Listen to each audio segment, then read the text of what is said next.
Okay, thank you.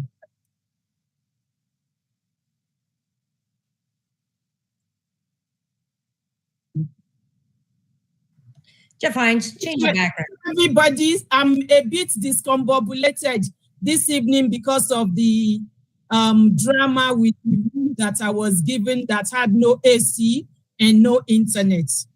Can you imagine? I'm like sweating like a Christmas ghost right now, coming from there, and didn't even, but it's all well now. Where are you, Wanola? There's a little background. I'm at Pan Pacific Hotel. I'm receiving an award from OSS.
Thank you. Good evening, everybody. My name is Wanola Yomiodede. I'm the Experiential Learning Lead for the Halton District School Board, and I'm here today to present information with my colleagues on the skilled trades. So this evening, we have with us the We have with us the keynote who is going to present last, Ms. Rokhaya Gueye, and also Tiffany Olmsted, the head of SHSM at the HDSB. We have Jesse Fram from the skills trades, and also we have Alicia Gibson, who is the dual credit lead. But before we do anything, we start with land acknowledgement. We begin by acknowledging the land and our responsibility to care for and respect all that provides us with life. This land upon which the HDSB is situated is on the ancestral treaty and title lands of the Anishinaabe Ojibwe Mississauga Nation, now known as the Mississaugas of the Credit Mississauga Territory. In the past and present, continues to host both indigenous and non-indigenous peoples. The HDSB is committed to continuous knowledge building with respect to actions that address and resolve the ongoing impact of colonialism. We do this by learning and understanding the true history, treaty obligations, duties, and responsibilities, and indigenous rights, while actively maintaining mutually beneficial relationships and collectively respecting and caring for the land. And I thank everybody here today for being here. The fact that you're here, even after hours, to hear about the skilled trade as viable destination pathways for your children means that we're all becoming good ancestors and looking for the best interest of our children. So without further ado, I would like to hand over to my colleague, to Jesse Fram. Sorry, I'm going to hand over to Jesse Fram from Skills Ontario to introduce himself and also to start the presentation. So Jesse, over to you now. Thank you, Winula. Let me just put this into slideshow mode. Where's that button? Oh, no. Oh, right up here. There we go. All right. So I work for Skills Ontario. My name's Jesse Fram, as Winula said. And when I was in high school, we were told that we needed to get a university degree in order to be successful. Not that we were told that explicitly, but it was very heavily implied. You know, many people were driven to become engineers or doctors or lawyers or teachers because we thought that would lead us to success. And what we found was along the way, many of my friends and other students would drop out because school got too difficult for them or it was too financially much of a pressure. For whatever reason, they might have dropped out. And then they had a few years that didn't go towards anything that really gave them something back in return, right? They didn't have anything to fall back on. We were always told get a degree as something to fall back on just in case your plan doesn't work out. But degrees aren't something to fall back on. They're very expensive investments, right? So what I'd say is a skilled trade is something you can fall back on. And what many of us found was after graduating from university or college, we ended up not finding a job that we loved, you know, or not finding a job at all. And so we ended up back in the skilled trades because those were the most abundant job opportunities, the best paying opportunities, and we had a lot of student debt to take care of. So many people my age ended up pivoting into the trades in their mid to late 20s because it was their secondary choice. But what we want to do is we want you to know that your child can make it their first choice. Instead of it being a place they end up, it could be a place that they are destined to be. So looking at, there we go. The rest of this evening, I want you to start thinking about what success means. Don't think about your son or daughter as, you know, a doctor or a lawyer in the future. Think about what you want out of that career. Do you want a big paycheck? Do you want them to enjoy their job? What about a work-life balance? Because a lot of those jobs require lots of overtime hours where you're just putting in the hours for the same said salary versus if they work in a trade and work the overtime, they're getting extra money for it. Benefits to save their, protect their family from, any medical issues. All of these things are things that I was always taught would define success, would make me look like a successful adult. And it took me a while to realize there were different ways to achieve that success and that all of them are valid. So when we talk about the skilled trades, there's a few things that I want you to know about them. They are hands-on jobs. So anything where the student or your child is going to be working with their hands in some capacity is probably going to be classified as a skilled trades. It doesn't just have to be power tools. It could be as simple as working with your hands or a comb, right? All of those things are also hands-on types of jobs. Then we've got the fact that they are technical, which means they heavily involve math and science, which if you had told me when I was younger that math and science were crucial to the trades, I would have been even more scared of the trades than I was, because math and science was not my favorite two subjects in school. I didn't learn very well from reading out of the book or just copying off the chalkboard, but I did learn well by experiments and by doing. So math and science made a lot more sense to me when I started seeing it through the trades. You know, when I learned about measurements through baking and through geometry, through carpentry and building and everything, I realized it's not that I'm bad at math. It's just I wasn't learning in a way that was engaging to me. So they're very technical. Maybe your child is really good in math and science, but prefers working with their hands. The trades might be best for them. And if they don't do well in these subjects, maybe they're just not learning in a way that's conducive to them. Maybe they learn better by doing. Maybe they're more of a kinesthetic learner. The skill trades are practical, which is one of the most important things about them. Like I said, you can't fall back on a degree if you can't find work in that field, but you can fall back on being a mechanic. If you decide after 5 years, you know what, I've got my red seal and I don't want to do this anymore, at least you never have to pay for someone to service your car ever again. And if you ever need to make extra money, you have the license and you can legally work on family and friends' cars, right? It's a practical skill that even if you don't do it professionally forever, you can do it practically for your own life. And lastly, skilled trades people are creative. A lot of times we don't think that of the skilled trades. We think that they are just, mundane, rote, physical labor jobs, and they can be physically demanding, but that's not all they are. You might be the creator of your own business one day where you control everything that you do. Maybe your child wants to be a baker or a hairstylist one day, and their Instagram is going to be their new creative outlet on top of what they do. I also say that skilled trades people are first and foremost problem solvers. Things don't really work out the way we intend them to when we show up on the job site.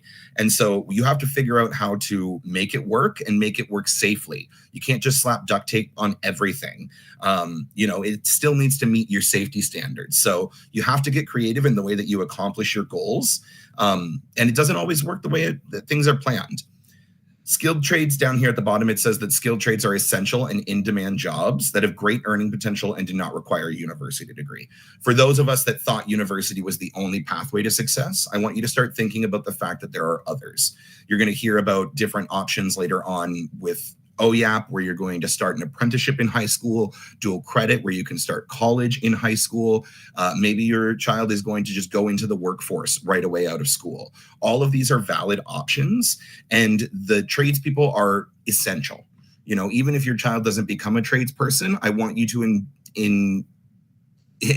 I'm trying to find the word. I want you to imbue in them a new respect for tradespeople, because without tradespeople, our world that we live so comfortably in would fall apart, So that's my essential plea. We need tradespeople, but the jobs are going to be in demand. So, it's not just me being greedy. I'm hoping your child wants to find work one day, and these are going to be the most abundant jobs in the future. So as we move forward tonight, dispel some myths and misconceptions about the skilled trades. You can't be successful as a tradesperson. You're going to hear from a lot of people here tonight, and you're going to hear from Rock, our keynote speaker tonight, how successful you can be as a tradesperson. Tradespeople do make a decent amount of money. Depends on the trade that you're in and how much your skill is and how much overtime you're willing to do, obviously. But these are lucrative careers, especially with how in demand they are. The skilled trades aren't for women. Traditionally, it's been an environment that has not been the most welcoming to women and, people of color, people of different orientations, etc. And that's changing, right? The world is changing. Don't let anyone tell you that because you look a certain type of way, or you, maybe because you're physically smaller than someone, who's 6'4", that you can't physically do a job. You can do it. There's new ways that we can do things. There's technology that make our jobs easier. The trades are for everyone. There's lots of different jobs in the trades. 40% of new jobs that are being created within the next few years are going to be within the trades. And there's an abundance of, baby boomers who are close to retirement age. So these jobs are going to become open. You don't go into the trades if you go into you only go into the trades if you don't go to university or can't. Most people I know already have a degree. You'll hear about that a little bit later, but I think it's something like 40% of apprentices already have degrees. Jobs in the trades are very stable. You know, construction and industrial settings are going to be around forever. We're always going to need services. These are lasting careers. And they're very challenging. That's why we go into them. It's something that we know to do. We're learning new skills every day. We're making mistakes, and we're learning not to make those mistakes again. So a lot of people, oftentimes, when you ask them about the trades, you might be able to list about 10 to 15 jobs, but there are actually 144 different trades in Ontario. And the list keeps growing because there are different ones that are recognized in each province. So this list will grow as well. They break down into 4 sectors: construction, which is the building and maintaining of our world. We've got industrial, which when I think of that, I think of the Industrial Revolution and how easily we can get products. So I think of factories and I think of large scale production. Motive power is the thing that moves our world, right? Those are our engine repairs for all the different vehicles, be they marine, airplanes, or automotive, right? And then service, that's providing services to people. And if you're good at working with people, that's a great sector for you because you're going to be working with the public a lot. Here's a quick breakdown. You can see that industrial is by far the biggest sector, with construction pretty close behind. And motive power is one of the smallest ones. But there are a lot of different jobs out there. You know, construction worker is not a single title. There's a whole bunch of jobs under that. So now that you know what the trades are, a little bit more about them, excuse me, I'll go back to that slide so you can look it over a bit while I finish up my spiel. This is the list of the trades. So maybe your kid will find a job that they love within these trades. If you're thinking an engineer is one job for them, maybe look in the industrial sector and you'll find lots of different jobs that they would like to do, and they can get paid to learn to do. So there's lots of different benefits for going into the trade. And if your child would like to try out the trades, that's very much what Skills Ontario does. We are a nonprofit organization that promotes the skilled trades and technology careers. And we do that in a number of ways. We do presentations like this. We also have our Trades and Tech truck, which is a mobile classroom we drive around the province that has a number of simulators inside. These aren't video games. These are proper trainers so that students can try out the trades. And if they find something that they really love doing, then they already know as they're going into high school what kind of courses to explore, and then what college degrees to take, and what sort of jobs they need to look for, as opposed to finding their way into their perfect career in their late 20s like I had to. So we've got lots of different stuff on our Trades and Tech truck. We also offer summer camps. So students that are going into grade 7, 8, and 9 can attend college-led camps at our local colleges. I've seen 12-year-olds make extension cords from scratch, operate CNC machines. I've seen them weld. I've seen them drive full-size excavators through an obstacle course and dunk a basketball. It's awesome for kids to get to try these things out. And worst case scenario, they come home and say, yeah, I really didn't like CNC machining. It was really boring. But that when maybe they're going to come home after culinary day and they found a newfound passion. So it's a great way to get your child to try lots of things out. We also have our competition. So once your child gets really good at something, we have competitions in 76 different categories of the skilled trades, as low and as young, as grade 4 to 6, doing 2 to 3D character animation and Lego robotics, all the way up to first-year apprentices. So once your child finds something that they absolutely love and they want to hone their skill at, they have a place to come and show off and say, I'm not only good at this, I'm the best at this. So Skills Ontario offers lots of opportunities for students to come out and try many different programs. Like we said, we want students to find something they absolutely love and do it right. So we have our app that's free for you to try and download. There's a little quiz. Maybe your child has no idea what they want to do. Our quiz is a great way to get some, insight, maybe find out what kind of work they like to do, and then it'll suggest jobs that line up with how they like to work. It's also a good way to stay in touch with the different programming we've got going on, like the summer camps that are currently open for registration, as well as our competition and everything else. You can all find it on our app or on our website. And again, it's free to download. I'm not here to sell anything. I just want to try to help your students find a career that they're going to be happy and successful in. Thank you very much. And I will now pass it off to the next presenter. Thank you very much, Jesse. So as you have heard from Jesse from Skills Ontario, you can see that there is a lot of help and support for our students, especially at the HDSB here. This presentation tells us and parents especially the specific ways that we program for our students in the skilled trades and technology area. So I'm going to pass it on to the representative of our OYAP recruiter, who was supposed to be here but is unavoidably absent. So Jeffrey Hines is standing in for Wade Richardson tonight. So over to you, Jeffrey. Thank you, Enola. My name is Jeff Hines. I'm a member of the Pathways team here at the HDSB. I'll just share a little bit about my background and echo some of the points that have been brought up already. When I was in high school, my favorite course was a tech course. I manufactured, parts out of steel in our machine shop course. I used the engine lathe, manual mills, a bit of CNC machine, and I just was totally engaged with the idea that you could take a raw piece of material and transform that into just about anything that you wanted, right? Just with some skills and some basic tools in a machine shop. From there, I went to college. I actually completed a 3-year college course. And it was primarily robotics and automation, so a bit of design, bit of manufacturing. When I finished that course, however, that's where I entered a tool and die apprenticeship. And I just thought, my design experience was great, but I really wanted to learn how to manufacture more. I really thought that understanding the manufacturing process would really help my design skills going forward. So I entered the tool and die trade, worked in that field for a while.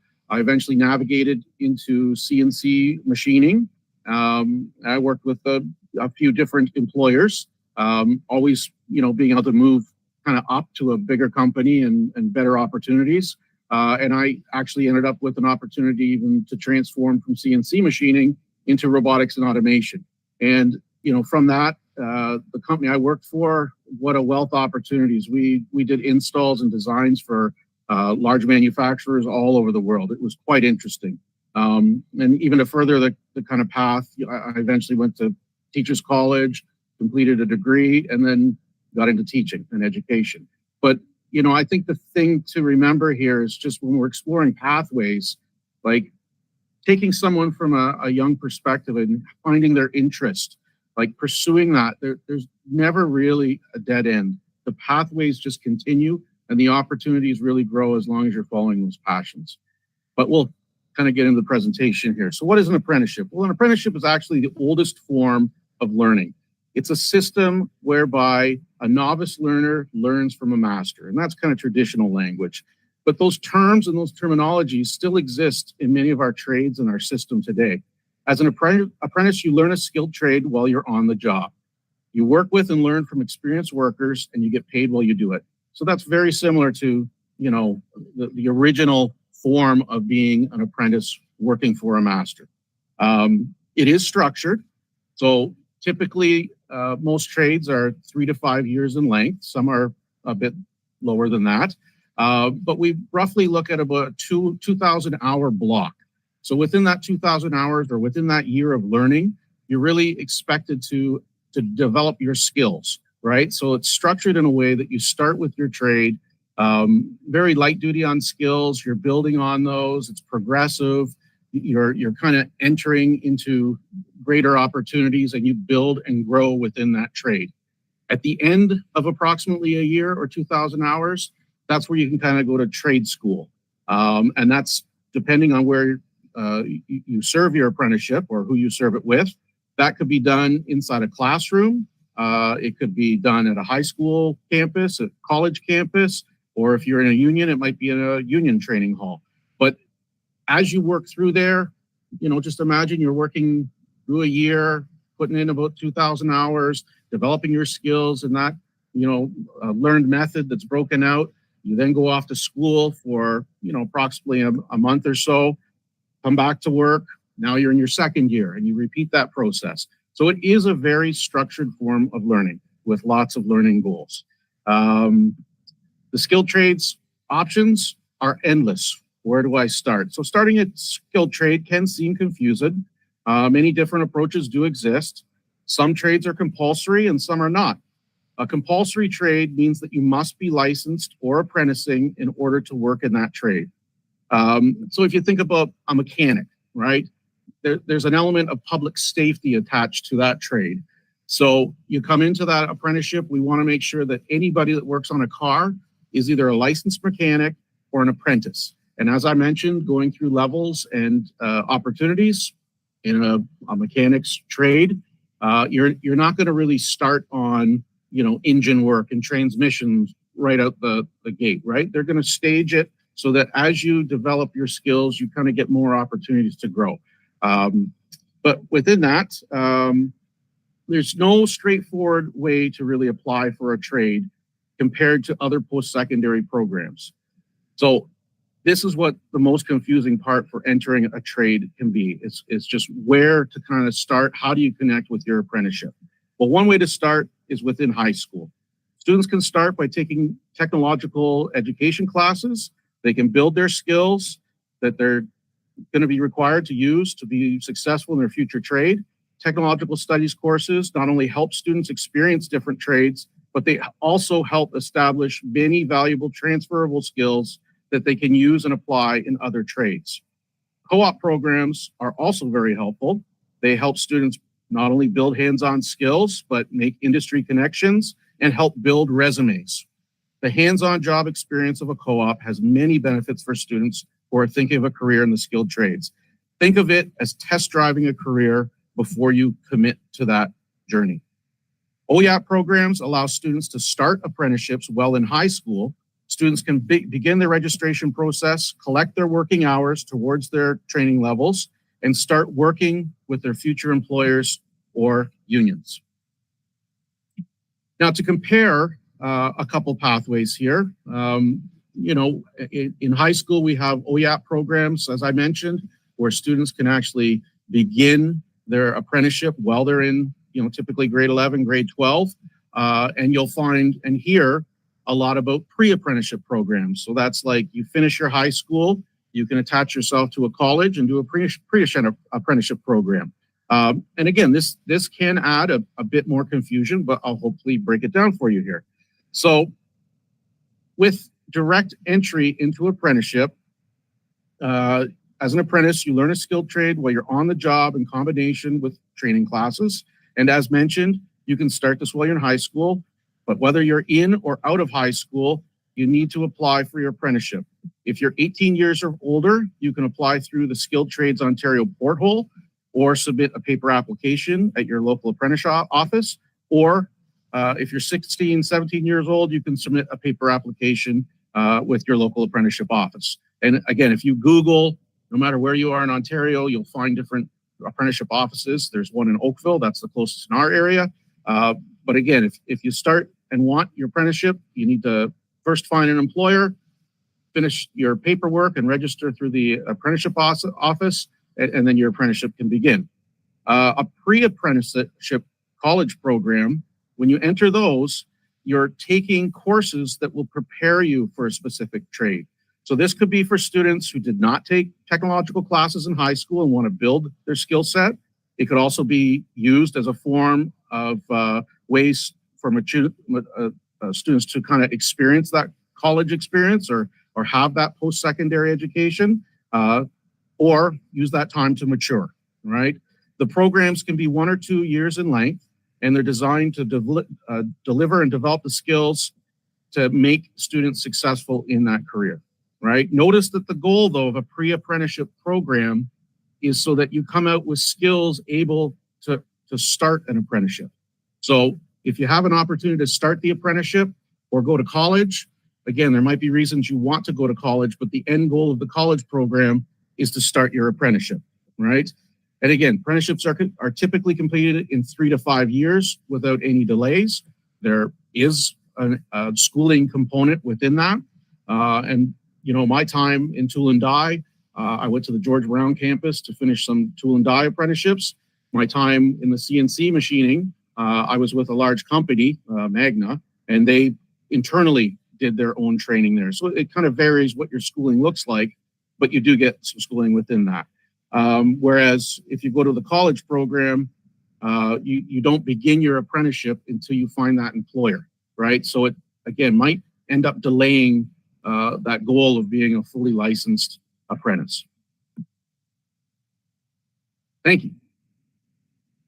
very much, Jeff, for giving us all the insights and all the various ways that our students and wards and can start their apprenticeship. So the next person that I'm going to present to you this evening is Tiffany Olmsted, who is the SHSM lead at the Halton District School Board. So everybody, please help me to welcome Miss Tiffany Olmsted. Over to you, Tiffany. Thank you. Thanks, Manola. So my name's Tiffany Olmsted, and similarly, I have a story. When I was in high school, I knew that I was a hands-on learner. In fact, I knew that really, to be honest, I was a born button pusher. What I mean by that is I knew that at some point in time, I wanted to work in the media. I didn't exactly know which area of the media that I was interested in, as both radio and television were kind of directions that I was looking at.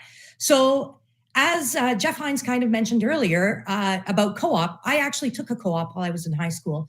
And to be honest, I'm really glad I did, because it actually solidified which way I should go. My co-op placement was at a radio station, and that's where I realized radio wasn't necessarily for me.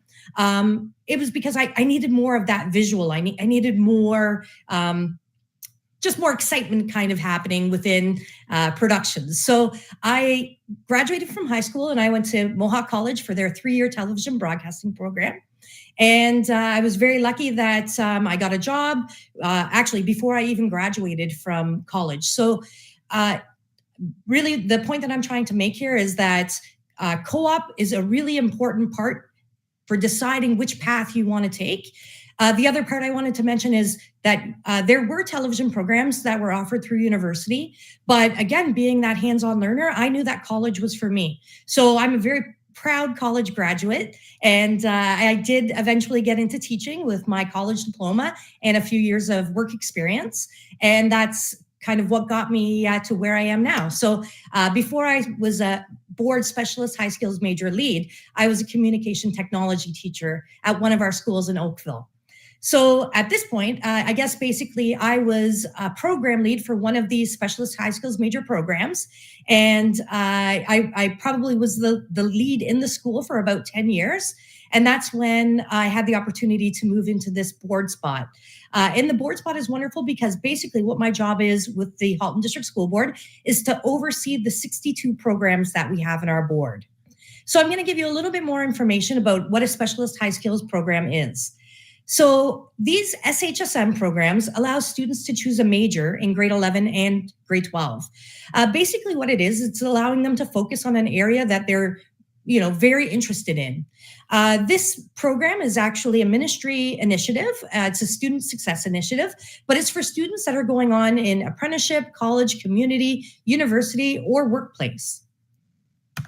The different sectors that we offer in the HDSB are on this slide. So you can see that not all of the sectors that are offered for specialist high skills major are skilled trades related, but there are several. And in fact, I would say, probably the majority of them are skilled trades related. And I'll just give you a minute here to kind of take a look at that list. Now, not every single one of these sectors is offered at every single school. Some schools offer maybe 2 or 3 different specialist high skills major programs. Some schools offer more, like 8 or 9. So you'll have to make sure that the school that your son or daughter is attending actually has this program. If not, there is actually busing that's available to nearby schools that offer these programs. So there are several different components and opportunities that are offered through a specialist high skills major. The first one is certification and training. So there are sector recognized certifications and training courses and programs. So what I mean by that is perhaps there's a student that's in the construction sector, and one of the sector recognized certifications they do is working at heights. That allows the student to, be, I believe it's something like over 7 feet or 8 feet or something like that, working, above that height. And again, what this is allowing the student to do, this is training that they're getting for free, because all of the different certifications, training, and any of the opportunities that are offered through a specialist high skills major are paid for by the Ministry of Education. So students get these certifications. which again builds their resume and makes them look more desirable to, it could be to employers for apprenticeships. It could also be to post-secondary schools. The next part of the components would be the experiential learning and the career exploration activities. So basically what we're saying there is there's a lot of hands-on activities, there's a lot of workshops, there's a lot of opportunities for students to kind of learn more. Jesse mentioned that within that one sector of construction, there are a ton of different careers within that. So perhaps maybe the teacher at the school who's running the program, their background might not be in cabinetry, it might be in framing. So perhaps they bring someone in, or they go to a union hall and they get the opportunity to kind of experience that opportunity to see whether or not that career is what's right for them. Reach ahead experiences are basically anything that's associated with post-secondary or the student's post-secondary plan. So it could be workplace, it could be learning more about apprenticeships, it could be going to visit colleges, it could also be going to see universities. And then one of the last major components of the specialist high skills major is the sector partnered experience. So that's actually making having a partner within that industry and that sector who works with that specialist high skills program at that high school. So for example, I'm going to talk outside of skilled trades for a minute. A few weeks ago, we actually had, no, I'm not. I'm going to talk about Burlington Hydro. So about a month ago, we partnered Burlington Hydro with Robinson High School. Robinson is the only school in our board that offers an electrical program. So they did some ICE training, which is ICE is innovation, creativity, and entrepreneurship. So they did some training with Burlington Hydro. What actually happened was Burlington Hydro came up with a question about, how do we make sure that we have enough power when, in years coming when we have electric vehicles.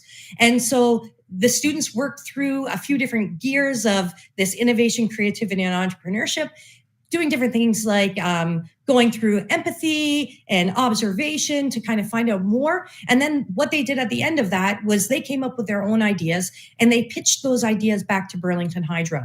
So that's what that sector partner experience is all about for ICE training. Then there's also coding. And again, that's sector partner coding. So they would bring in someone from industry and they would work with the SHSM group through a coding experience. And then there's also mathematical literacy. So mathematical literacy we find very important because, with any of these skilled trades or any of these areas, you may end up being an entrepreneur. So we want to make sure that, that mathematical literacy is there and that students are understanding, how to not necessarily run a business, but how to make sure that they're know how to do a little bit of accounting, a little bit of understanding around math. Of course, if we're talking about a focus program for grade 11 and 12, we also have to talk a little bit about the bundles of courses and the contextualized learning activities that students do. So when it comes down to it, there are 4 major credits that students have to take. So they have to take 2 in grade 11 and 2 in grade 12. Actually, that's not true anymore. Just recently, the ministry made some changes and they've added a little bit more flexibility to students. They've said that you may not decide until grade 12 that you want to be part of this specialist high skills major. So you can actually take all 4 of your major credits in grade 12. You could do 1 in grade 11, 3 in grade 12, 3 in grade 11, 1 in grade 12, mix it up. So whatever kind of works best for your schedule. The other thing that the ministry has said is that at this point, co-op credits can actually take the place of major credits. So for example, if you've decided that, you want to go into construction and maybe you're interested in working on site while they're building houses, you might not want, or a co-op placement might not want you there for half a day. They might want you there for the entire day so that you know exactly what's going on with this entire build. So with saying that you're doing a 4-credit co-op, so a full day co-op, 2 of those co-op credits would actually be used for the major credits. And then the other 2 co-op credits that you can see on this chart, you do need to take co-op as part of a specialist high skills major. So 2 of them are mandatory, and then 2 of the other co-op credits could take the place of those major credits. Now, there are other courses that you do have to take with your specialist high skills major. So you can see on this example that English is one of them. I'm going to let you in on something. You take English all the way through high school anyways. So having to do English as part of your specialist high skills major is not an add-on. All right. In fact, none of these courses are actually add-ons, even the major credits. Because if that's an area of that you're interested in and an area that you're thinking about pursuing, you're probably going to take those as credits anyhow. So it kind of works all together. Math, you do need to take a math credit. And in high school, to get your high school diploma, you do need to take math up to grade 11 anyhow. So this could fill in for that grade 11 math. There might be a couple of specific specialist high skills major courses that ask for the grade 12 math. So that may be one additional credit that you need to take in grade 12. But again, it's all part of that focused education that you're working towards. So you're going to want to do the grade 12 math if that's going to help you in your next steps after you've left high school. The next area here is business studies or Canada and the World Studies or science. So again, if we talk about the fact that sector partnered experiences happen and that we know that some students may be entrepreneurs, taking a business course obviously is going to support that pathway that you're taking. Now, the ministry also just made a recent change where you can take an additional major credit to cover your business studies and Canada and the World credit. So, I'm sorry, when I talk about major credits, let's say, for example, if I'm talking about transportation, the transportation sector, students could be taking, their regular transportation course. So, what we've known as typically auto course, but they could also be taking another course in small engines. So those could be like the two major credits that they take. There could also be, if you're talking about construction, there could be one that is, your basic construction course. And then there could also be another one that's specific to like cabinet making. So more of an emphasis course within that area. And then again, I've already mentioned the co-op credits. That co-op is mandatory. Now, in the Halton District School Board, we do try to make co-op really easy for students to achieve. So what I mean by that is that there are summer co-ops available. So students can do a co-op in the summer. Most of the time, they do the co-op between grade 11 and grade 12. There have been some students that they're between grade 10 and grade 11. They know they've already been accepted into this specialist high skills major course. So they may take their co-op in between grade 10 and grade 11. But again, most of the time it happens between grade 11 and grade 12.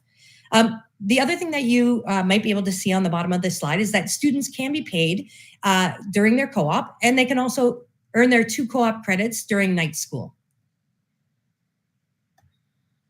So when you graduate from a specialist high skills major program, you do graduate with a slightly different diploma than the students that aren't in the specialist high skills major program. So you do get a red seal on your diploma. You do also graduate with a transcript that states what SHSM sector you were in and the designation. And then you also get a third page that lists all the certifications and the courses that you took that were part of that specialist high skills major course. So just a little bit of specific recognition for the fact that you did do a focus program during your grade 11 and 12 years. Now, I mentioned earlier that we have 62 programs in Halton, and not every school has every single program of those 15 different sectors that we offer. So if you were to go to our website, haltonpathways.ca, you can actually find more information about OYAP and SHSM programs and where they're located. So there is 2 different ways of looking at that. If you go up to the top and you say, I'm interested in, and let's say you choose engineering, manufacturing, then it'll actually show you all the schools that offer those programs. Or if you go to this one that says, I'm looking for programs offered at, you can look at what schools, you can look at the schools directly and what each of those schools offer. And so I highly recommend that you take a look at the haltonpathways.ca website to find out more information. Also on this website, you'll be able to find my email address in case you're interested in more information. You'll also be able to find Wade Richardson, our OYAP recruiter, his email address as well. Thank you. Oh, wow. Lots of information there. Thank you so much for sharing your life story with us, Tiffany, and all the various ways that our students at the HDSB can take advantage of the SHSM program. So thank you very much. The next person that is going to present to us this evening is Alicia Gibson. She's the dual credit lead at the HDSB. So over to you, Alicia. Thanks, Wanola. I appreciate that. Like everyone else, I have a little bit of a story to share too, maybe not as exciting, but I think one of the first presenters had mentioned that in the time where I was in high school, having immigrant parents, there was one option, and that was university. And when I reflect back into my high school times, I think about all of the opportunities that were lost. I love what I do. I'm a teacher and I teach family studies, which allows me to use my hands and teach kids in practical ways, whether it's ECE, whether it's about food science, food nutrition, or fashion. There is that experiential piece that comes with the teaching subject that I have. So fast forward, of course, I went to university, into a job that I really wanted, which was working with children, working with youth. And over my journey in my life, I've happened to meet friends and have had family who have decided to go into the trades. And when I became the dual credit lead and involved with dual credit, I was able to expand my learning and understanding and be able to share the wealth of knowledge and experience and encouraging students to choose courses that they're passionate about. Use the opportunities that have been shared here today, whether it's summer camps for young children to go and work with their hands in trades, participate in OYAP or skilled or SHSM programs to learn about what it is that you're passionate about. In terms of dual credit really allows you to explore all that was mentioned. So participate in OYAP as well as SHSM and dual credit. So what is dual credit? Dual credit is a ministry-approved program, very similar to SHSM, where students who are in grade 11 or 12 have the opportunity to take college or apprenticeship courses while they're in high school. So those credits earned count towards both your high school diploma as well as a post-secondary diploma, degree, or certificate of apprenticeship. There's specific criteria required to be able to participate in dual credit. As I said, you need to be a student who's in grade 11 or 12, and maybe you're just not sure what you want to do. And we have many students that are still trying to figure it out, hence why we have all these amazing programs offered through public education. Dual credit allows you to go to a college. In Halton, if you remember back to our first slide, we partner with Niagara College, Mohawk College, Sheridan College, Humber College, and Conestoga. So students have the opportunity to go to the college and experience what college is like firsthand. And so there are a wealth of benefits that come with that. First of all, it allows you to gain practical experience in the field, your field of interest. You're taught by instructors who have also had many years in the industry. So for example, at Conestoga College, there's truck and coach that students get to participate in. Sheridan, we offer welding and plumbing as well. And Mohawk offers welding in addition to Conestoga and Sheridan. The dual credit program also allows students to have access to top of the line equipment that they might not necessarily have at their high school. So this allows students to get a head start on their courses, and through the exemption process of dual credit, they may be able to use that dual credit course to count towards their post-secondary diploma or an apprenticeship, or even as Jeff had said earlier on, as a head start into exploring a trade for your apprenticeship. So what is the criteria to participate in dual credit? Students who participate in dual credit are generally students who are unsure of the pathway beyond secondary school. They may not know if they want to go into the world of work, college, university, and so dual credit offers you the ability to test it out a little bit.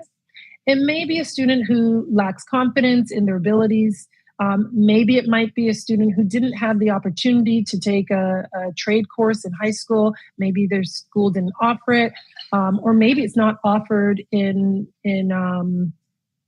any of our schools.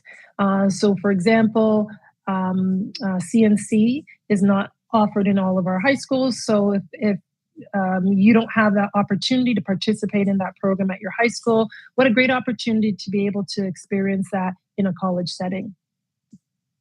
It may also be for a student who is behind in credits, or maybe not reaching their fullest potential. So you're going through your classes and maybe you just haven't found that passion. And so here's an opportunity for you to explore that in a reach ahead opportunity. As Tiffany had shared through SHISM, you're at college and you get to experience what that might be like. Benefits of the program. The first thing you need to know is anybody who's accepted into the dual credit program, the program is fully funded, which means that you don't need to pay any tuition. If you require equipment to participate in the program, like safety hats, goggles, boots, those are all covered and provided.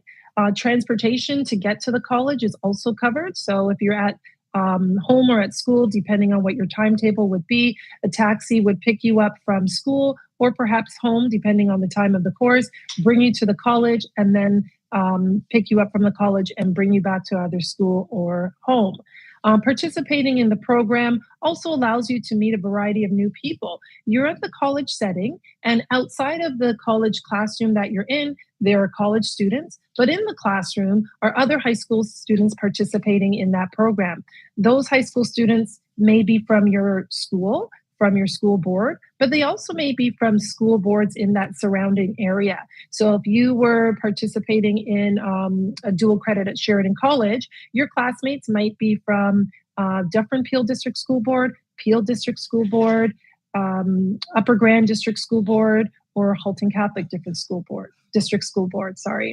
Of course, the added benefit is for every college credit that you take and earn, you get a high school credit that would go towards your high school diploma or your OSSD. So what does that look like? What does a day of in the life of a dual credit student look like? How are you in high school and at college at the same time? So what it would look like is if a student decides that they want to participate in welding, and welding at Sheridan College is offered every Tuesday, 9 o'clock to 12 o'clock. Student would be picked up by a taxi at their home, driven to or transported to Sheridan College, where they would be taught by the welding instructor 3 hours of that day.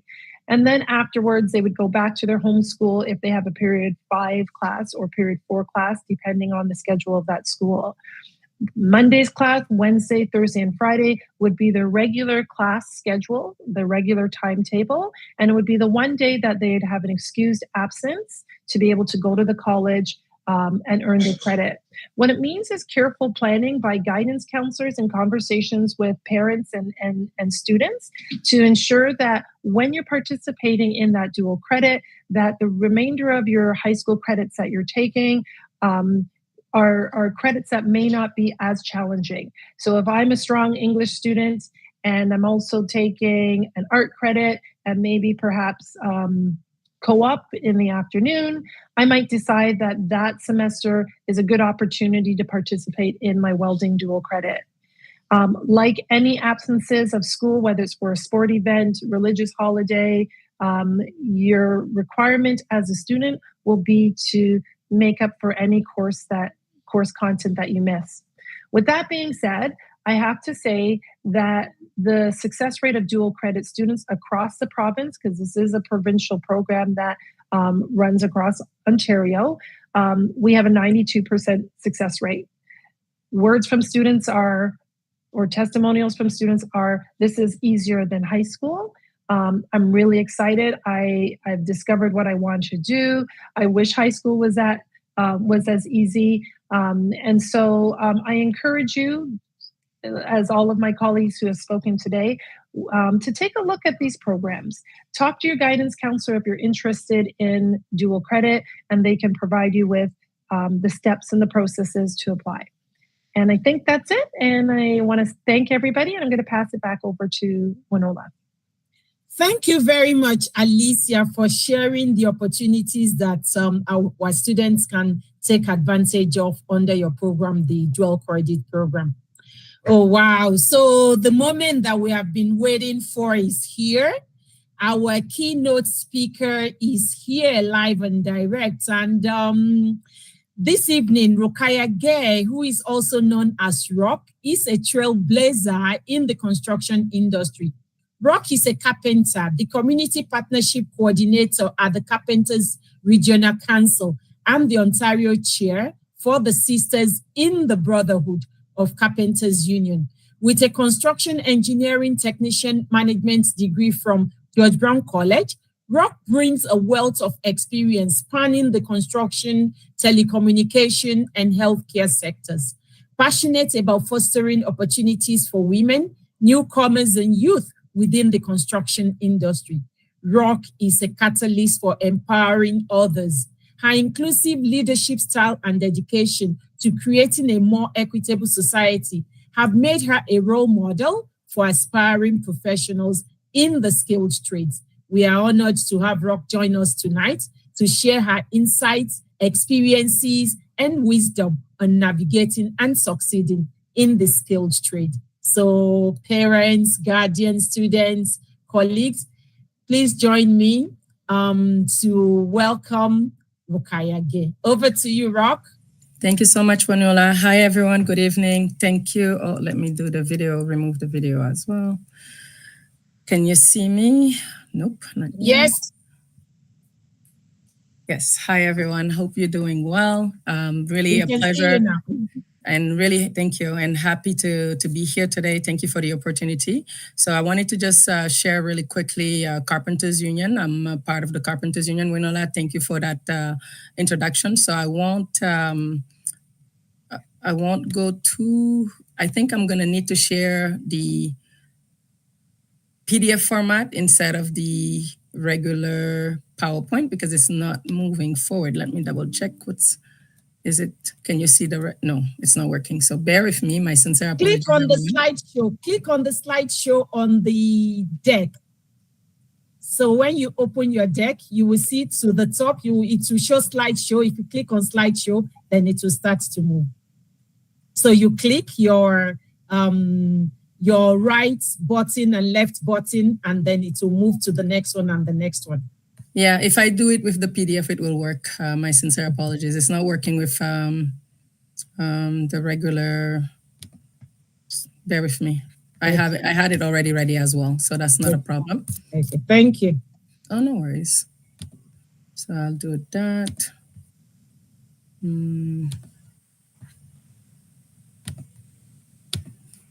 Perfect. So what I'll do is, yeah, can you see this though?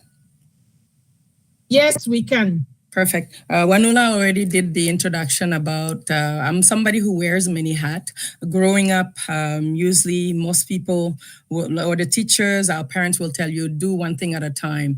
Then after, once you perfect it, go to the next. For me, I'm one of those you can't put in a box. I excel the most when I do multiple things where, as you could see, I wear many hats. I'm currently hired from last year with the Carpenters Regional Council as the Community Partnership Coordinator. I am also the chair, which is really the president of the Carpenters Women. So we call each other sisters in the Brotherhood of Carpenters Union for the province of Ontario. I do serve and sit on several non-for-profit organizations in various various industries. I am also active member of the Equity, Diversity, Inclusion of Carpenters Union and a delegate on with Toronto and York Labor Regional Council and also Ontario Building and Construction Tradeswoman and et cetera, et cetera. I'm a community leader. I'm passionate about sharing knowledge, helping others to meet their full potential. And also, as you saw with every single one of my colleagues who presented today, the information is very common as to when it comes to the skilled trade, how it provides a lucrative job, very life-changing experience, so on and so forth. And people just love to be creative and being able to work with their hands, so on and so forth. So I'm going to let you know a bit about my journey. For me, I graduated back in the day in construction engineering technician management at George Brown. I had 2 young children. And as you know, the unique hours of construction being 7 a.m., 6 a.m. at times, sometimes 5 a.m., I had to completely change my trajectory because I was hired. I was so ecstatic, landed an amazing job, unionized and everything. And we're going to build Pearson Airport. Went at the orientation, was really happy, but they said, oh, move afterward. Now we're going to start the shift. We'll start working around 7 a.m., at times 6 a.m., or sometimes 5, and you need to be ready, available, and start to work. I was in the middle of divorce, had to completely change my trajectory. So I went and started working at Rogers Communication Company, at a telecommunication company. I was there for 17 years and a half. Being the person I am, I excelled, worked in 9 different departments. Throughout that time, I was also mentoring international students, mentoring people, but also looking into what can I do to really go back into the trades and construction. So I Googled, landed into Habitat for Humanity GTA, started volunteering there, ended up being one of the crew lead for the volunteers. And we'll be framing houses, townhomes, building throughout the GTA. It was really a remarkable, amazing experience. So I really enjoyed it. Also, I was volunteering for $1 Million Smiles, which is a non-for-profit organization that provide a huge smile to children who are battling critical illnesses. So at the end of the day, we will build a playground. The child will come as a surprise and will have a huge smile because we have a playground at their home. It's something I've done since 2012, 2013 until 2020 when COVID hit. And also from there, fast forward, got laid off at my company. So the next day I was hired because you do build a lot of transferable skills and also word to mouth, people knowing who I was automatically hired as a director. Then was really getting bored, looking to do something else, got hired as a head of communication and marketing for a health company, which is Tanal Health.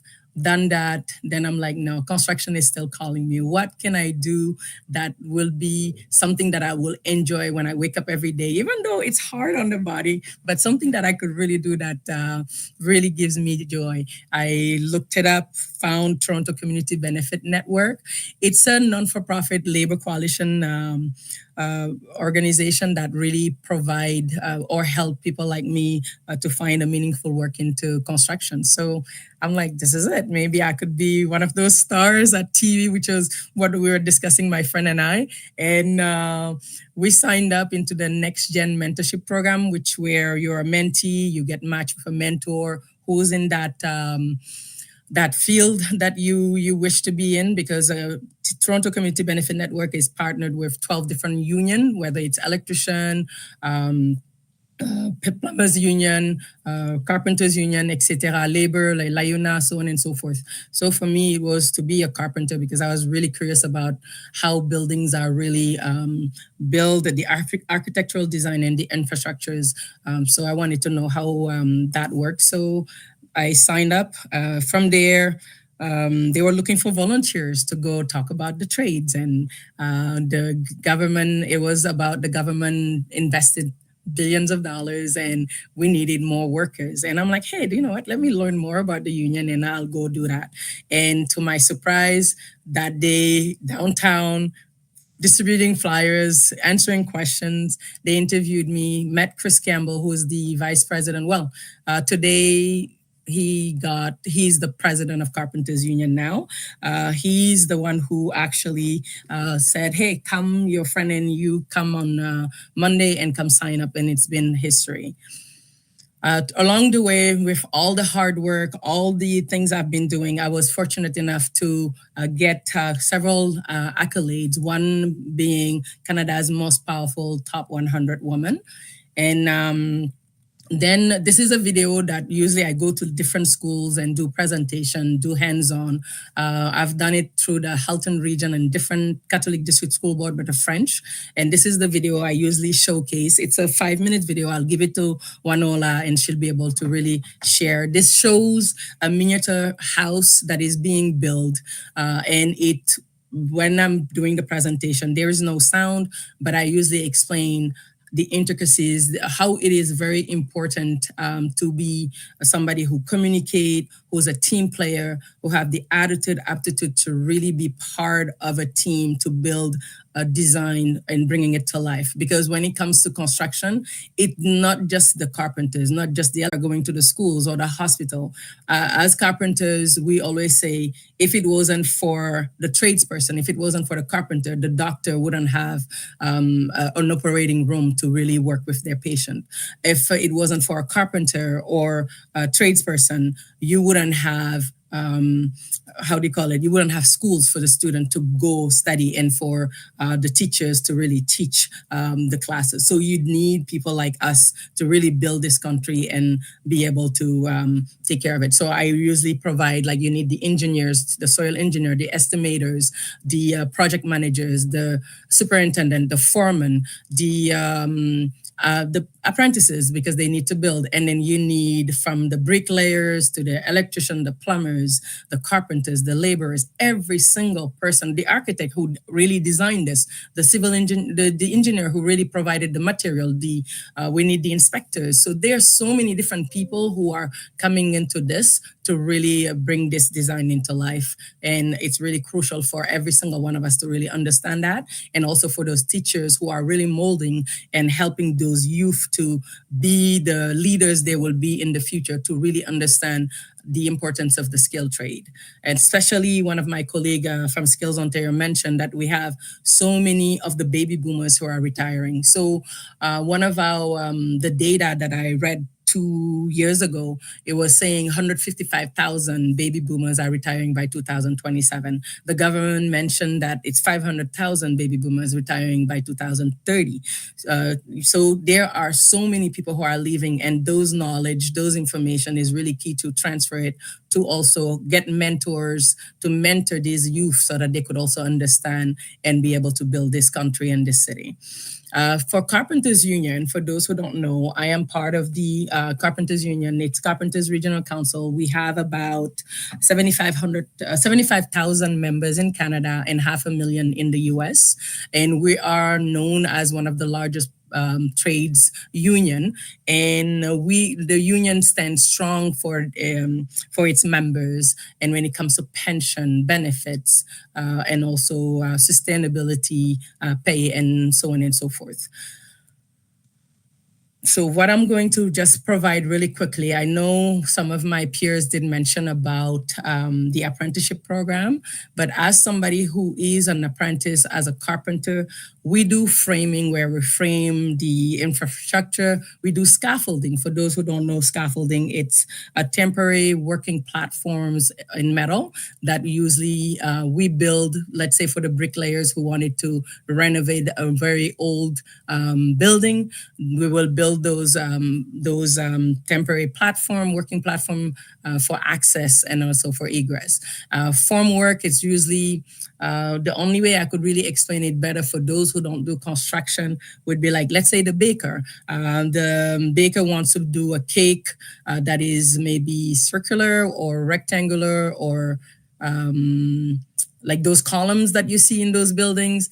You use the form and make sure that it's laid plumb, square, and level, so that at least it will take that form. So as carpenters, when we're getting ready for a high-rise building or doing foundations for hotels or for buildings, so on and so forth, we do the layout for that. So math is really important, as they were mentioning, being able to have an attitude, soft skills, so on and so forth really great. Trim work is really where you're sitting right now. Imagine where you're sitting, the walls, the finishing for the baseboards of the place, so on and so forth, is really done by its interior finish.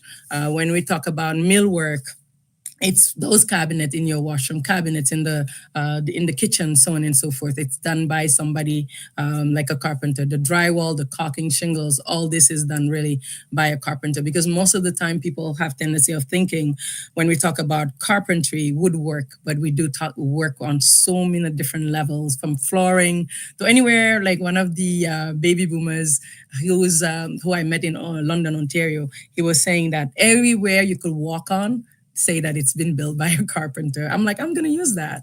And usually for the requirement to really join the Carpenters Union, especially general carpenter apprentice, or you want to do drywall apprenticeship, you just need grade 10 math in English. However, I always tell the youth, please finish your high school, get your diploma, just in case in the future you want to open your own business or you want to do something totally different from the skilled trade. We don't want that, but if you do, at least you have those options.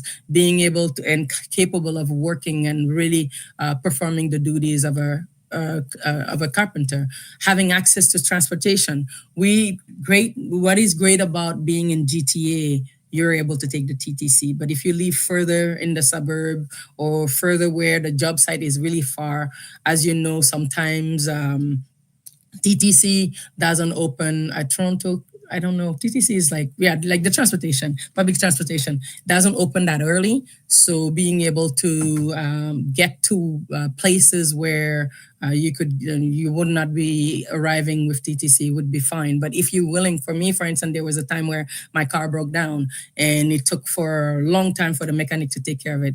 I would wake up at 4 a.m. and get to make sure that I'm at the site half an hour early so that I'm ready to do the work, make sure I'm all ready. These are some of the pictures of just some of the sites, some of the things that we do. We've done a project. Last year, I've led a project for seniors in Scarborough where we did their planter boxes. We also get different certificate or tickets to make sure that we're able to perform the work or drive and run few things. I know one of my colleagues mentioned about the university versus the construction trade. So imagine somebody is going into university, go to school for 4 years minimum for now, because I know it's way more than 4 years. It's either paid by the parents or they get a student loan or they're working and paying for their schooling. When they finish and graduate, the average when they just start that job before they get the real pay is anywhere between 30 to 53,000 a year after those 2 years of work.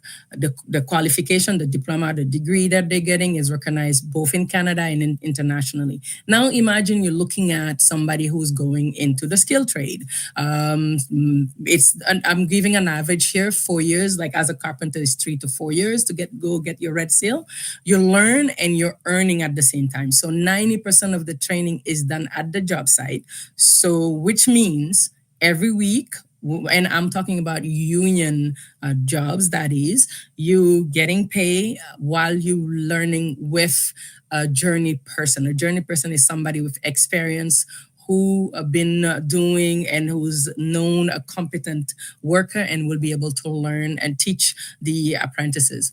While you're working, after finishing, you're earning anywhere, average that is 100,000 per year once you finish your apprenticeship. And I'll break it down even more for carpenters afterward. The qualification, the certificate or the license is recognized in Canada and internationally. So just imagine that. So you're going to university. We're not saying not to go to university. We're not saying not to go to college. It's as essential as any. However, when we talk about the skill trade, as my colleague was saying, 144 of them. So from there, the sky is the limit. We want to make sure that those teachers, those parents, guidance counselor to just take a step and just learn. And I really want to congratulate you on being here today and being able to watch this video to learn more about what we do, who we are, and how you could really empower and uplift your youth, your child, or I call them the champion of the champions, so that they could really learn about the skill trade and see how they could really have a rewarding and lucrative life job. So as a carpenter, really quickly, there's the pre-apprenticeship program that you could get in through our own college, the College of Carpenters and Allied Trade. And this is for Local 27, which is in Toronto, which is the GTA. We do have locals in different areas in Halton, like we have about 17 in Ontario, and I'm the one who's handling that, responsible for the sisters committee, I should say. And when it comes to the apprenticeship, you could get into the college, or you could get through right away through the union. So I'm going to go right away just to provide the information here. You could submit the application, like I was saying, to CCAT, which is the College of Carpenters and Allied Trade. Or you could sign up as a pre-apprenticeship program for scaffolding or formwork. Sometimes we have special programs, a pre-apprenticeship program that you could sign up. Or the Ontario Youth Apprenticeship Program, which is OYAP. One of my colleagues mentioned that earlier. Or you could also be working at a union company. Automatically, they only hire union members. So if, for instance, they were organized, they will definitely become a member right away of the Carpenters Local 27 or 675 or 1030. We have several locals. Or the other one is with past experience. We call those skilled workers. And what I'll do is I'll break it down really quick. As a general carpenter apprenticeship, it's 7,200 hours that are needed, as I mentioned earlier. And I'll break it down, like let's say you're working 37 and a half per week, multiply by 450, multiply by 12, 1,800. However, you could be working with an employer, and that employer could be offering overtime. If you were to work on a weekend, it's double pay. It's not something you negotiate. It's a collective agreement that is negotiated behind us, like way before. So the apprentice will come and be ready to work. For us carpenters, the apprentice doesn't look for work. We are the one dispatching the apprentice to different, we have thousands of employers that they will be working throughout the province, or if depending on, if for instance, myself, I'm in Ontario, I decide to move to BC, as long as I'm in good standing paying my union dues, I will transfer and I don't need to look for work or start from scratch. They will dispatch me and send me with my phone number. That's why a phone number is really key. The apprenticeship, as I was mentioning, is a combination of work experience and school. 90% is at the job site. You're learning as you're getting paid. And the other 10% are 3 sessions of 8 weeks that are mandatory, and you need to pass 60% in order to go to the next level.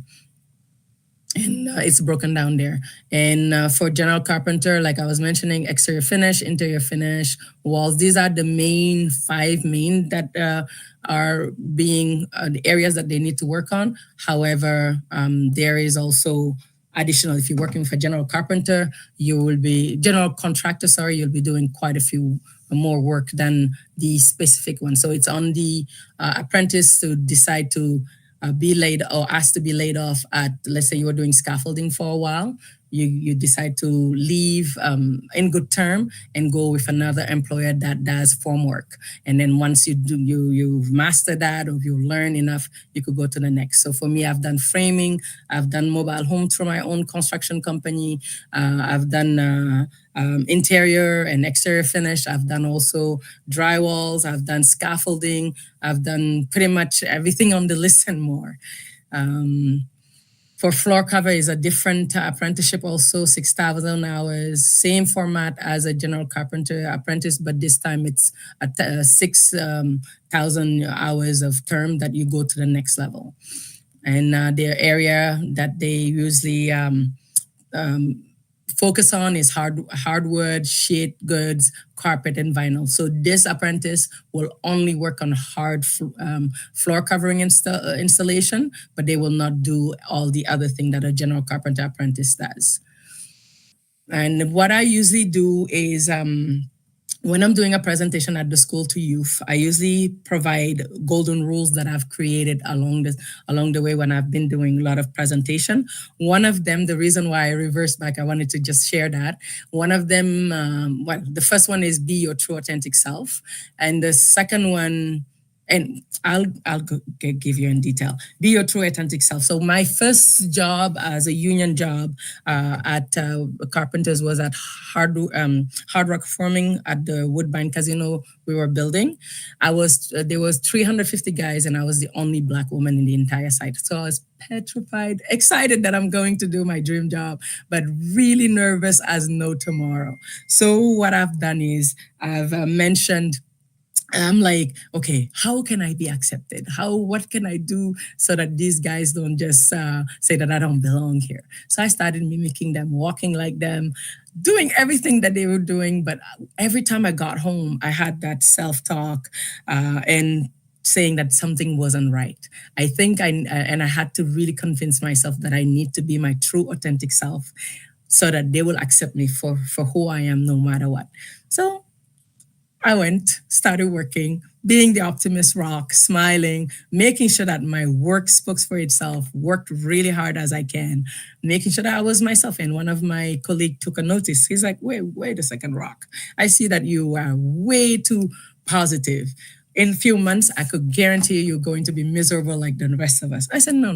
My positivity will rub off on all of you guys. So we laughed about it.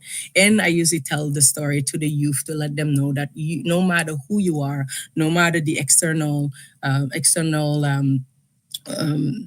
anything that really the external expectation, be your true authentic self. People will accept you and love you for who you are. You don't need to be somebody else. You don't need to copy somebody else. Just with hard work, determination, perseverance, and being able to be surrounded with the right people, and having a strong system, like support system, like your teachers, your guidance counselors, your parents, and friends who will uplift you, you will succeed as long as you have the will to work and will to succeed. The other one was facing your fears, and remember to just remove I can't from my vocabulary. So I'm somebody who was petrified of height, like totally petrified of height. So I decided that I'm gonna go I'm going to go and be a scaffolder, because at the Woodbine, they asked me to go on a ladder to pick up material, and I was sweating like how every time I'm talking about it, I do swell, and so I'm sweating and I was like so afraid. And I'm like, would I survive really in construction if I'm so petrified of height? I'm like, you know what? I went with encouragement of my colleague, got the material, came back down, but I'm like, I'm going to challenge myself. I'm going to be a scaffolder. However, I had it figured out. I'm going to be the person on the ground, just being the material, like the ground lady who's just giving the material, and I'll say I'm a scaffolder. No word of a lie. One of the project, we all had to go on a roof to work. I said, I'm dead. They're going to figure out that I'm afraid of height. I'm not going to be able to do that. I was literally on my stomach trying to build. And by end of the day, I was in my knees. But I got home and I'm like, okay, I am quitting because this is not happening. I'm just going to fall. I'll die and it's not going to be okay. And had that self-talk again. I'm like, do you know what? I'm going to say yes to anything they ask me. I'm going to remove that I cannot, and I'm going to say I can. So fast forward, few months afterwards, 6 months to 7, guess what? That's me downtown Toronto, 50-story high building with the guys. So I usually tell to the youth, no matter who you are, only you in capital can stop you from your greatness. Only you can stop you from anything that you believe that you cannot. Just changing that mindset, but working at it day in, day out, making sure that also you have that support system. You will reach your full potential. You just need to have that belief, that confidence, and then from there you will succeed. And that's usually one of the presentation I do when I go to schools. I do go to a lot of the schools and do the presentation. As a carpenter, we also have benefits. So our benefits is dental, vision. Everything is 100%. The vision is about 400 every 2 years, and you get also the safety glasses for 100, additional 400. If you go outside of the country, you are covered 100%. Accidental death, life insurance, long-term disability, legal fees, bereavement, so on and so forth. So those are not these are additional on top of your pay. So it's not deducted, but it's additional on top of your pay that you get. And then I will give you the wages. Like for Toronto, and farm work, as a farm worker, you start as a first year apprentice, zero experience or a bit of experience or pre-apprenticeship. We all get earned the same way. May 6, 2024, it had been $26.51 per hour plus 10% vacation pay.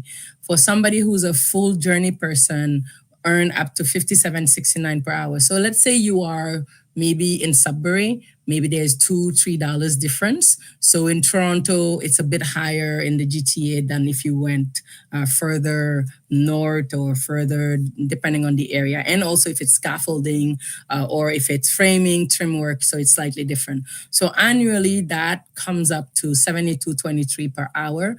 Multiply by 40 hours. Earlier, I was talking about 37.5, but depending on the company, the employee work for, sometimes some of them is 37.5 per week, others is 40. So this one is multiplied by 40, multiplied by 52 weeks.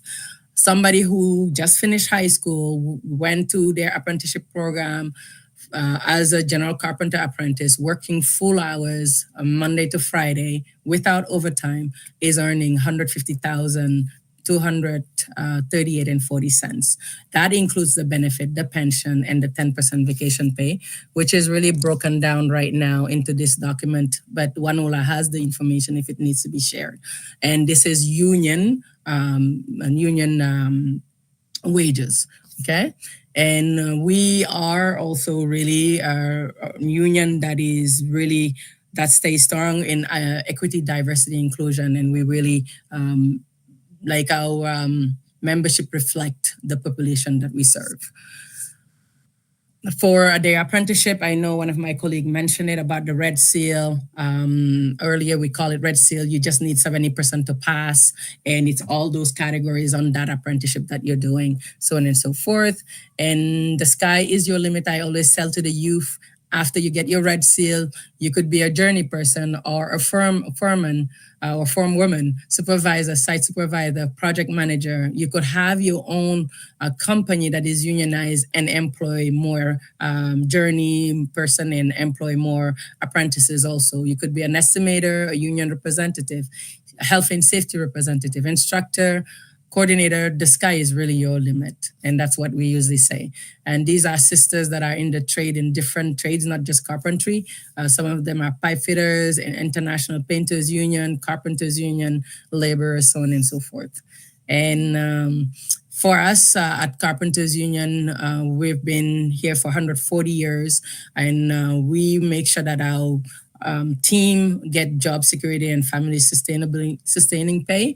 The only thing is, I know the industry been extremely slow this year. However, it started to pick up. Hopefully, with all the inflation and all the things that are happening, we'll be able to continue making sure that our members are working. But what we could really say that most of our members, they come with zero experience after their apprenticeship. They are building communities, building their neighbors, so the neighborhoods, and also they could work anywhere in the province and even in the US if they want. And for me, I'm somebody who's really proud to be part of the union and being part of being able to really build my this country. And yeah, on that note, like my information is right here, and then also. Thank you very much for giving me access to speak to you today. Oh, wow. What an experience and what information that you have shared with us tonight, Rock. Thank you so much. Thank you. So we have some questions for you. The link to the questions were shared earlier on during the advertisement of the program. But I will go back here and share it. We already received some questions from parents. So I'm going to go ahead and go to the page where the link to the question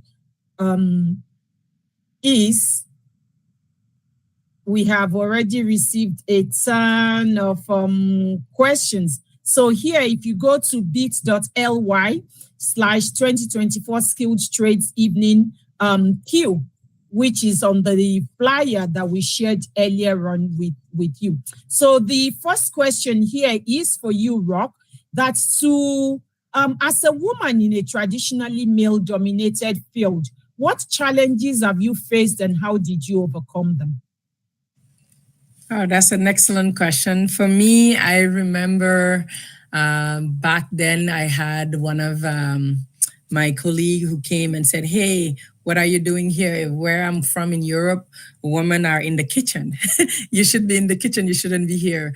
However, being an advocate for the voicelesses, being able to communicate, I was able to say, well, I want to be here. I love what I do. The other barriers and challenges I had was at first, especially in form work, there were some of the heavy equipment that needed to be lifted. And I had a car accident, back problem, but being a hard worker and somebody who's willing to always challenge myself, I said, okay, I can't lift it now, but afterward in the future, I should be able to. A few months afterwards, I was able to lift the Perry jacks. They're huge and heavy. But what I always tell to the youth is our body is just a muscle. And when you work at it, you become stronger and stronger. But nowadays, with technology and the crane operators, there are so many cranes. Like Toronto has the most cranes more than the US and so on and so forth, or Ontario, I would say. So most of the equipment is left by those other tradesperson that are able to use those technology and equipment. The other thing was childcare, which I mentioned earlier too. Till today, we have quite a few sisters or brothers who are single fathers. Some of them, the employers are very flexible, like Scaff Tech, where I was working at as a scaffolder. One of my colleagues was fortunate enough he's a single father, 3 kids. He was able to come, his schedule was changed slightly, so he will start later than us and finish a bit later, or sometime he will have to leave earlier so he could pick up his children. Some employers, at the end of the day, you need to realize that they also have deadline timelines to really make sure that those projects finish on time and they're running a business. Some of them will not be flexible and you can't blame them. So being able to talk to the Prime Minister and asking that question is there anything that the government is planning to do, and even with the Premier too, for childcare to make sure that we have more women into the skilled trade, or even parents, whether it's single parents or even dual parents, and maybe, but one of the concern was those daycare workers, they need to be paid well, pay better, and also have a shift as well so that they could take care of our own children. So it's a vicious circle, but hopefully a solution will come soon. And those are some of the barriers I could really talk about. Thank you. Thank you very much.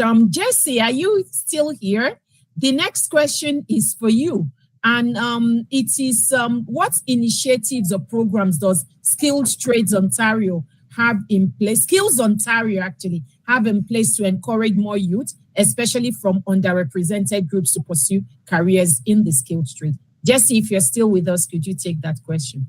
Yeah, so Skills Ontario, like I said, we're a nonprofit, and we really want to help students find what they love to do, right? And let them know that it's all valid. And like if you at a young age know you want to be a cook or a hairdresser because that's what you love, that's okay. That's a great passion to follow, and you can be successful doing that. So we start presenting as early as kindergarten so that students understand what the skilled trades are, the fact that we all depend on them, and the fact that, you know, these are all valid life choices, right? And then we work our way up to various programs like our summer camps. We also do trades and tech days. So we have lots of ways for students to get into the trades at an earlier age. We also offer programs in our diversity, equity, and inclusion department, our young women's department, our First Nation, Métis, and Inuit department that reaches out to various underrepresented groups within the trades, because we want everyone to feel at home and feel like the opportunity is there for them as well. Don't feel like there are any barriers to you getting in the trades. So we offer opportunities like Tools for Success, days where we partner with local they might be with a local union, and we bring people in and give them an opportunity to try the trades as well, and usually send them away with some resources so they can get started into that trade as well. So we offer lots of different public programming where we get you to try it out and partner with lots of different unions as well. Thank you very much, Jesse. That's all the questions that we can take this evening. My name is Wanuola Yomiodede, and on behalf of the Halton District School Board and all the presenters tonight, Rock, Jesse, Tiffany, Jeff, Alicia, I want to thank you for taking the time to attend our Skilled Trades and Technologies virtual information session. Your presence here demonstrates your commitment to supporting your children in exploring the many exciting career opportunities available in the skilled trades.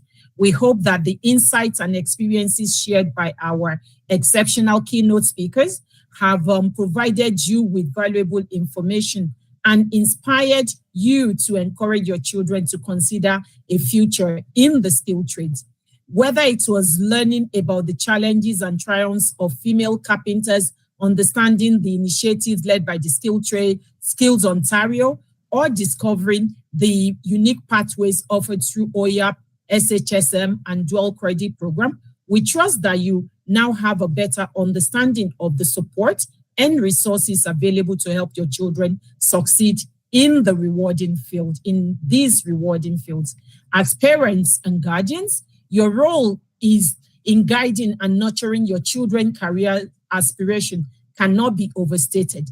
By attending this session, or sessions if you were with us last week as well, you have taken an important step in equipping yourself with the knowledge needed to support your children in making informed decisions about their future. We encourage you to continue the conversation with your children, sharing the insights you've gained and exploring the many opportunities available in the skilled trades. Together, we can help build a strong, diverse, and thriving skilled trades workforce in Ontario. So on behalf of everybody tonight, you can turn your cameras on so that we can wave to our parents and guardians at home. So thank you very much, everybody, for attending this program. You could have been anywhere else, but you chose to spend your evening with us. So thank you and have a wonderful evening. Bye.